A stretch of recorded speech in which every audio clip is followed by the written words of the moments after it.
diabetes. I'm now hearing reports that the government is also targeting Canadians with mental health illnesses. Living with disease or disability is not easy. The government shouldn't be making it even more difficult by forcing these Canadians to pay even more to deal or treat with their various conditions. As the Shadow Minister for Youth, Sports and Persons with Disabilities, I want to make it absolutely clear to those suffering from disease or disabilities the Conservative Party is listening to you and we are fighting on your behalf. We will not let this government turn their backs on you. We will not be silent. We will stand beside you and with you to undo these injustices. The honourable member for Winnipeg South. Mr. Speaker, this year's celebrations for Women's History Month have once again underscored the immense contribution of women and girls throughout our country's history. Each day this month, stories were shared of trailblazing women and girls who embody the spirit of this year's theme, Claim Your Place. Leurs histoires ont stimulé. Their stories led to dynamic engagement and dialogue among Canadians. On October 11th, we celebrated the International Day of the Girl, reaffirming our leadership role in defending the rights of girls and gender equality on the international stage. 1 week later, Mr. Speaker, we honoured Persons Day and the 5 women who fought tirelessly to have women legally recognized as persons in Canada. And as Women's History Month draws to a close, Mr. Speaker, let's channel this powerful momentum and rededicate our efforts to empowering women and girls here in Canada and around the world. Thank you, Mr. Speaker.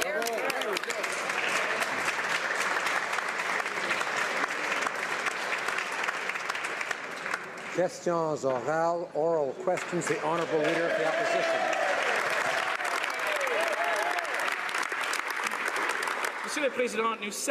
Mr. Speaker, we know that the Finance Minister secretly managed his shares in Morneau Shepell using a numbered company for 2 years. And he introduced legislation on pensions that would benefit him personally. Former House law clerk says that this was a huge error in judgment. Does the Prime Minister agree? The Right Honourable Prime Minister. Mr. Speaker, as is the case in almost all situations for ministers and members, the Finance Minister worked with the Ethics Commissioner in order to ensure that everything was by the book. He also set up a screen to protect against any conflicts. The Leader of the Opposition did the same, so did the former Minister Denis Lebel, and many people on both sides of the House have done similar things. The Honourable Leader of the Opposition. Law Clerk of the House of Commons is astounded that the Finance Minister thought he was complying with the spirit of the Conflict of Interest Act by holding assets through numbered companies. And at the same time that he was introducing pension legislation, he owned a company whose business is pensions. The former law clerk says that the Finance Minister, quote, should have known better. Yeah. We agree completely. Does the Prime Minister? Honourable Prime Minister. Mr. Speaker, everyone in this House works with the Conflict of Interest and Ethics Commissioner to ensure that their personal dispositions are in line with the rules in place. I can assure everyone that the Finance Minister followed that advice, and I am certain, absolutely certain, that the Leader of the Official Opposition also followed the advice of the Conflict of Interest and Ethics Commissioner in accordance to his own personal tax dispositions. The Honourable Leader of the Opposition. The key difference here, Mr. Speaker, is that I disclosed everything to the Ethics Commissioner.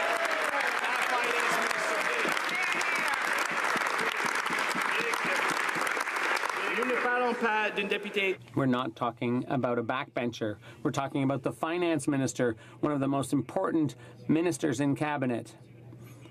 Mr. Speaker, when did the Prime Minister learn that the Finance Minister was involved in this conflict of interest? The Right Honourable Prime Minister. Mr. Speaker, on this side of the House, we work with the Ethics Commissioner. We respect her decisions and her advice. But the fact is, it's not surprising to see the Conservatives attacking the Commissioner because for 10 years in government, they attacked the chief electoral officer, the information commissioner, the privacy commissioner. They eliminated positions in science. They continually attacked the institutions that preserve our democracy.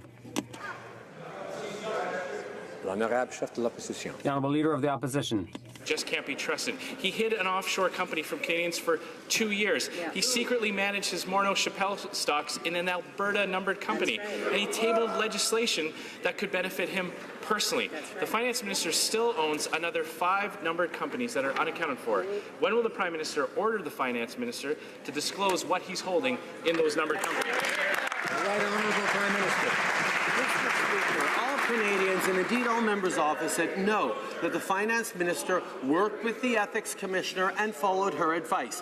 What is not surprising, Mr. Speaker, is to see the Conservatives yet again attacking the integrity and the work of an officer of Parliament. For 10 years in government, they attacked the information commissioner, they attacked the official languages commissioner, they attacked the privacy commissioner, they took potshots at Supreme Court justices, attacked Elections Canada every step of the way. The fact is, Mr. Speaker, the Conservatives need to respect the institutions that defend Parliament.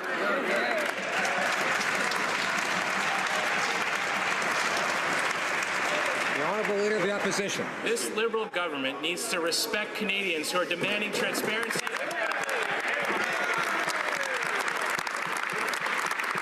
Only a Liberal would think that it's a petty attack to ask a finance minister who has responsibility to regulate and legislate the economy to disclose what he owns in his numbered corporations. This has nothing to do with the conflict of interest commissioner herself. This has to do with the finance minister who has withheld information from Canadians. When will the Prime Minister order his finance minister to come clean? Right Honourable Prime Minister. Again, Mr. Speaker, it's all a bit rich coming from the Conservative Party who spent 10 years attacking and dismantling the institutions that protected our Parliament. They are the only government in the history... Order. I would ask the honourable member for Chilliwack, Hope, and others not to be heckling, not to be talking when someone else has the floor. Order. We don't call attention to the presence or absence of somebody.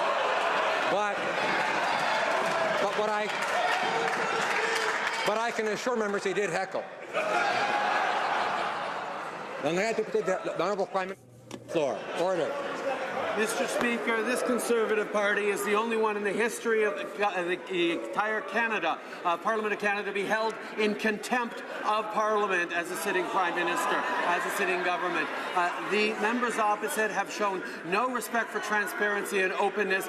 That's why Canadians elected a better government 2 years ago. That's why we continue to raise the bar on transparency and openness despite their attacks. Some folks disappear like a ghost on Halloween, it seems like. The Honourable Member for Rimouski-Neigette-Témiscouata-Les Basques. My problem with this defense, Mr. Speaker, is the fact that when Liberals campaigned, they said, vote for us, we're nothing like the Conservatives, and now they're saying, don't blame us, we're doing what they did before.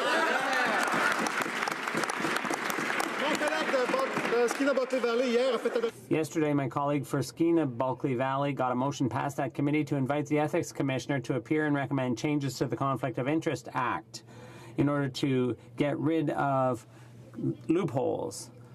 The motion was passed last week. The Liberals voted against it. Everyone agrees the loophole is problematic. When is the Prime Minister going to exercise some common sense and get rid of it? The Honourable Prime Minister. Mr. Speaker, I respect the independence of committees, and I'm glad the committee in question will be studying the legislation governing conflicts of interest and the Ethics Commissioner. I think that's a good thing. It'll be good to hear what parliamentarians have to say about it. That's part of how this place works. We're always looking for ways to improve, but we on this side of the House have always shown openness, transparency, and respect for Canadians. Edmonton Strathcona. Order. Mr. Speaker, the fact is that multiple ministers are benefiting from a loophole in the Conflict of Interest Act, and the Ethics Commissioner has been calling for this loophole to be closed since 2013. For a government that held itself to such a high ethical standard, why is this Prime Minister refusing to do the right thing? Take the Ethics Commissioner's advice and close the loophole. Right Honourable Prime Minister. Mr. Speaker, I am pleased to say that this information has been available for a long time on the Conflict of Interest and Ethics Commissioner's website, where indeed 2 ministers had controlled assets held indirectly. The Finance Minister has announced that he is moving forward, going above and beyond what was originally asked. And in the case of the other minister, those assets were divested 18 months ago. Honourable Member for Edmonton Strathcona. Speaker, confusing response. Try this one. Leading into next week's climate meeting in Bonn, the United Nations is raising concerns with the growing emissions cap. They've called for deeper action by all nations. The Environment Commission has reported that this government is failing to even meet Stephen Harper's targets. Given the UN's concerns and reports that Canadian methane emissions may be double those forecast, will the Prime Minister commit today to more substantial cuts to our greenhouse gas emissions? Right Honourable Prime Minister. Mr. Speaker, Canadians expect leadership from this government that both builds and grows the economy while protecting the environment. Indeed, Canadians know that's the only way forward, where the Conservatives are very clear that they don't care about protecting the environment, and the economy suffered as a result, and the NDP don't particularly care about the economy at all, it seems, with their approach. What we have demonstrated is a responsible pan-Canadian framework and a real plan to reduce emissions, unlike any previous government of any political stripe in this country. The honourable member for Rimouski Neigette Témiscouata Basque. Mr. Speaker, the facts are there. Mr. Speaker, the Environment Commissioner confirmed it a few weeks ago in her report, and now the UN's Environment Chief is sounding the alarm over greenhouse gas reductions. The Liberals adopted the wishy-washy Stephen Harper targets, and clearly they won't even meet those targets by 2020, let alone the Paris targets. Canadians deserve a genuine plan to combat climate change. When is this government going to show us that plan? The Right Honourable Prime Minister. Mr. Speaker, both the Conservatives and the NDP want to force a false choice on us between the environment and the economy. We Liberals and all Canadians know that these are not mutually exclusive. The only way to build a better future for our children and grandchildren is to protect both the environment and economic growth at the same time. That's why we're moving ahead with a plan, a Canada-wide plan to reduce greenhouse gas emissions, including carbon pricing, including protecting our oceans, including investing in the middle class and economic growth for everyone, because that's what Canadians want. The Honourable Member for Richmond Athabasca. Mr. Speaker, the Finance Minister for months went around calling small business owners, farmers, and everybody who creates jobs in our regions tax cheats under his tax reform. Today we learn the Finance Minister himself found loopholes that he is exploiting for his own personal gain. In order to facilitate the Ethics Commissioner's current investigation of the Finance Minister, could he tell us what assets he's hiding in numbered company 2254165? The Honourable Finance Minister.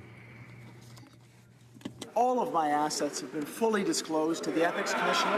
That is absolutely clear, and saying it many times won't actually change the fact.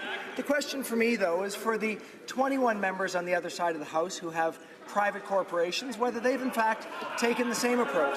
For example, whether the member from Chatham-Kent, for example, has disclosed what's in 782615 Ontario Incorporated, or what's in 2412420 Ontario Incorporated, or for example, whether the member from Niagara Falls has disclosed what's in 115.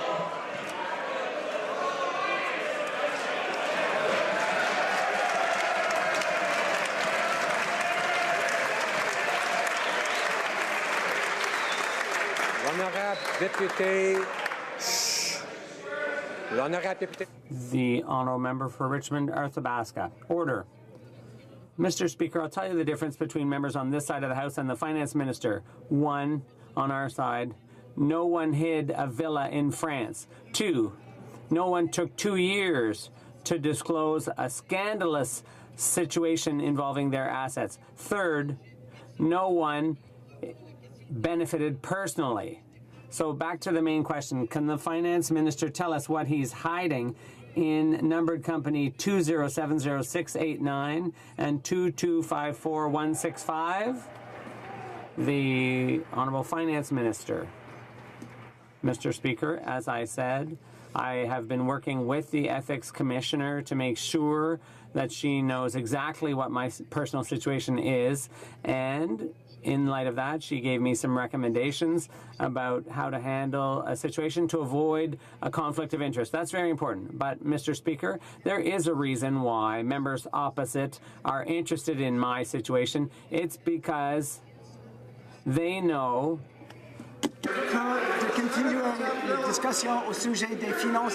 They know it's important to continue the discussion about Canadians' financial position. That's what's important. The honourable member for Milton.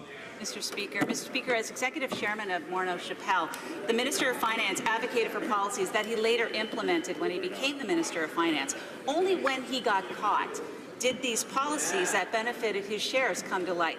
Only when he got caught did he meet the Ethics Commissioner. Only when he got caught did he agree to sell his shares because of the conflict.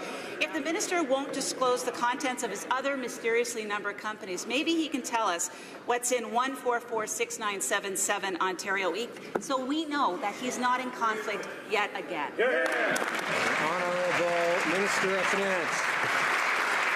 Mr. Speaker, as I've confirmed in this House before, I've reported all of my assets to the Ethics Commissioner. 100% of my assets. I hold no controlled assets whatsoever in any of my holdings or the holdings of my family. What I can say, Mr. Speaker, is rather than focusing on my finances, it would be nice if the members opposite were focused on the finances of Canadians. That's what we're focused on. We are focused, for the member from Milton, we're focused on her constituents and the situation that they have, helping them with an increase with the Canada Child Benefit, for example, helping them with an increase in the working income tax benefit, so they're better off. Order. I don't think the House needs to hear from members who haven't got the floor on a constant basis when someone is asking or answering a question. So I'd ask members to try to restrain themselves. The honourable member for Milton. Thank you, Mr. Speaker. Mr. Speaker, that's exactly what we did this summer when we brought to light the fact that small businesses in Canada and their owners were being called tax cheats by this Minister of Finance. Mr. Speaker, for 2 full years, this minister drove the economic policy that benefited not only his personal wealth, but also the wealth of his friends and his family. Who knows how many other policies that this minister was part of and implemented that directly benefit his holdings? When will the minister quit his game of hide-and-seek, come clean and tell this House what are the contents of numbered companies 1446977 and 2135042? What are you hiding? Honourable Minister of Finance. Mr. Speaker, what do we know right now? We know that 21 members on the other side of the House. Order. Most members in all parties are able to sit through a question period without reacting to things I don't like to hear. And that's bound to happen around here. So members I know can behave in a restrained manner, can control themselves, and so I encourage them to do so. The Honourable Minister of Finance has the floor. What we know is that 21 members on the other side of the House have private corporations. We also know that the members on the other side of the House argued vociferously against the changes that we wanted to make sure that our tax system was fair. So while we were working on behalf of Canadians, working to make sure that we could lower small business rates on small businesses across this country, they were focused on the advantages that 1.7% of those privately incorporated individuals might have. While they protect their interests, we will protect the interests of Canadians.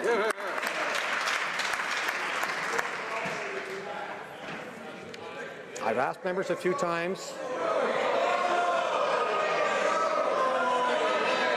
Order. Order.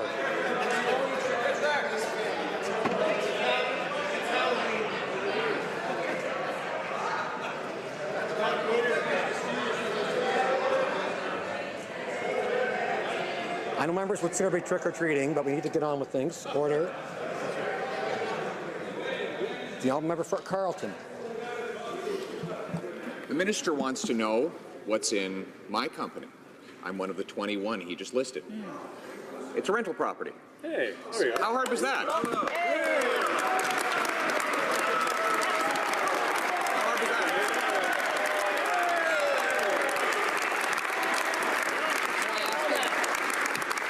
is in 2254165, Ontario Inc.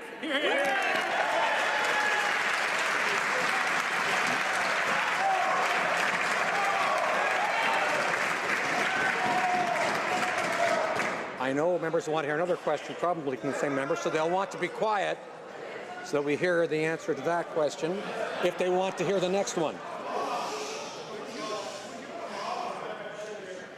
The Honourable Minister of Finance. Mr. Speaker, as I've said, all of my assets are disclosed and none of my assets are controlled assets. It's important to make sure that we disclose everything to the Ethics Commission.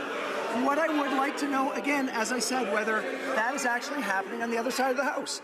Whether the member from Calgary Rocky Ridge has disclosed everything in 638484 Alberta Limited, or whether the member from Fort McMurray has disclosed everything in 615783 Alberta Limited at DDK Holdings. These are questions that are quite interesting.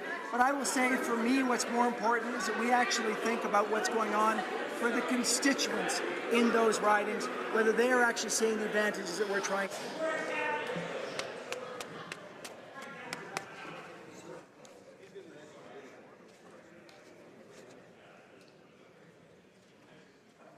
The Honourable Member for Carleton.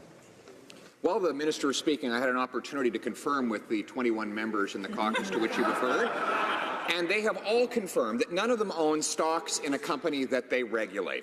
Only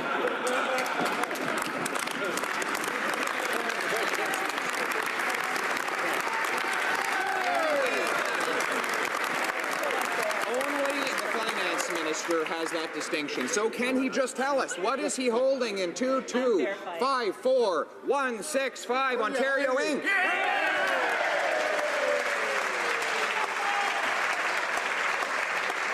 Honourable Minister of Finance. Mr. Speaker, I can only assume that the continuing obsession with my personal finances is because the members on the opposite side don't want to think about what's actually happening for their own constituents. Because if they went out and knocked on doors, what they would find out is that 450,000 plus people have jobs that didn't have jobs 2 years ago. They'd find that we have the lowest rate of unemployment in a decade. They'd find that our economy is doing well. The people in their ridings are actually finding themselves in a better situation for them and their families. That's what we're going to continue to focus on, Mr. Speaker. That's what we were elected to do. The Honourable Member for North Island, Powell River. We now know that Netflix is not the only digital giant from Silicon Valley getting special treatment. Google, 37 meetings. Microsoft, 35 meetings. Amazon, almost 100. Microsoft hired a former Liberal Party director, and worse, the Heritage Minister's own Chief of Staff used to work for Google. Not only is the Canadian industry playing by a different set of rules, where's their FaceTime with the minister? Simple question. When will the minister get to work for Canadian companies instead of just American ones? Honourable Minister of Canadian Heritage.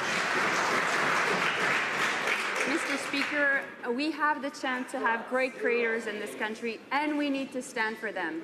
While Canadians have access to these platforms, and they are part of our everyday lives, we need to be able to present the point of view of creators when discussing with these platforms, and that's exactly what we did. That being said, I must tell my colleague that we had the chance to meet with artists across the country, hear from 30,000 Canadians, and we've had more meetings with the Writers Guild, with the CMPA, with CIMA, and in generally with ACTRA than any other platforms. Thank you. The Honourable Member for Longueuil-Saint-Hubert. Mr. Speaker, there's a veritable hotbed of lobbying financed by Silicon Valley's multinational corporations. With Google, Microsoft, Amazon, and Netflix, we can see why the Heritage Minister keeps talking about a business model for our culture, and why she has no time to reply to the Quebec Minister of Culture, who's been calling and waiting for a month for her to reply. It's pathetic. Microsoft hired a former Liberal Party director, and the Heritage Minister hired a former Google exec as Chief of Staff. The Honourable Heritage Minister. Mr. Speaker, my colleague is referring to a coalition, and I had the opportunity to meet with them multiple times, as well as with other stakeholders, and even last Sunday, where I was at the a DISC gala with my colleague. I met with industry stakeholders there, but it's important to go ahead with a digital reform because instead of burying our heads in the sand, we have digital platforms that are part of our everyday lives, and it's part of our job to consult our creators and on the evolution of these platforms. Thank you.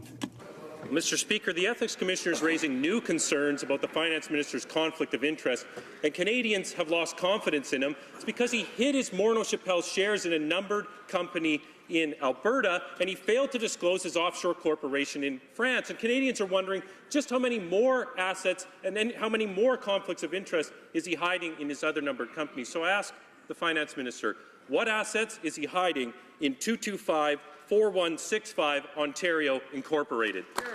Honourable Minister of Finance. Mr. Speaker, I can do this bingo game too. So 615-783 Alberta, 782-615 Ontario, 114-9976 Ontario. Or, Mr. Speaker, I could actually focus on the important numbers. 300,000 children lifted out of poverty. 9% small business tax rate as opposed to the 11% when the previous members were in power. Or maybe we could think about the fact that we've got 450,000 new jobs. Or perhaps the 3.7% in growth in the economy over the last year. These are the kind of numbers that matter, Mr. Speaker. They're the numbers that matter to Canadians. Honourable Member for Chilliwack Hope. Mr. Speaker, it's shocking that the Finance Minister cannot see the difference between a Member of Parliament and a Member of Cabinet who owned pension shares and advocated for and introduced Bill C-27, which was pension reform legislation. It's a completely different story. He's the one in the conflict of interest. No one on this side has introduced legislation that puts us in a conflict of interest. So, Mr. Speaker, will the Finance Minister come clean, tell Canadians what else he's hiding in 2070-689 Ontario Limited? The Honourable Minister of Finance. Mr. Speaker, what's really shocking is that the members opposite don't really understand how it works in this country. What we do is we have an approach to the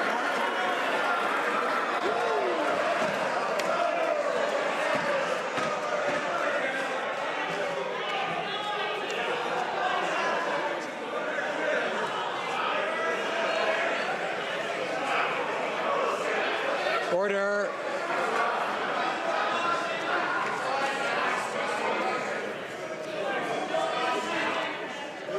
Order. Order. Order. I'm sure members understand that they need to hear the answers, and I need to hear the answers. And we need some order. The Honourable Minister of Finance has the floor. Order. Order. For the 338 members of this House, for the ministers of this government, for the ministers of the previous government, for the ministers of the governments before that, we work with the Ethics Commissioner to disclose all of our assets, as I've done. We get recommendations from the Ethics Commissioner on how we can ensure that we don't have conflicts of interest, which I did. And then we follow the recommendations of the Ethics Commissioner to make sure that we actually execute on an ongoing basis without conflicts of interest, which is what I did. That's The Honourable Member for Louis Saint Laurent. know how our government works. That's right. And so this is why we are in deep problem now. Monsieur le Président. Mr. Speaker, do you know why Canadians are interested in knowing what the Finance Minister's assets are? Because it's the Finance Minister. He's the Finance Minister. That's all there is to it. He's at the center of all tax measures. Every time he makes a decision, he's in a conflict of interest when he still owns these shares, and he has companies that we don't know what holdings they have. Could he tell us what's in company 1446977 Ontario Inc.? The Honourable Finance Minister. Mr. Speaker, as I said, I will continue to appreciate important numbers important to Canadians, like the fact that 300,000 children have been lifted out of poverty, like the fact that our economic growth rate is the highest in the G7, like the fact that our unemployment rate is lower than it's been in a decade. Those are the numbers that are important to Canadians and to us as a government. Thank you. The Honourable Member for Louis Saint Laurent. this government has posted a deficit that's twice as big as what they promised in the election campaign. This minister was caught red-handed. That's what he did with his shares and his private companies, and that's what he's doing now with his numbered companies. So another question, Mr. Speaker. Could the finance minister tell us what he's got in numbered company 213-5042 Ontario Inc.? The Honourable Finance Minister. Mr. Speaker, the same question gets the same answer. It's very important to us to think about how to improve Canadians' situations. That's our goal. It's a very important goal. Luckily for Canadians, we're in a very good economic situation.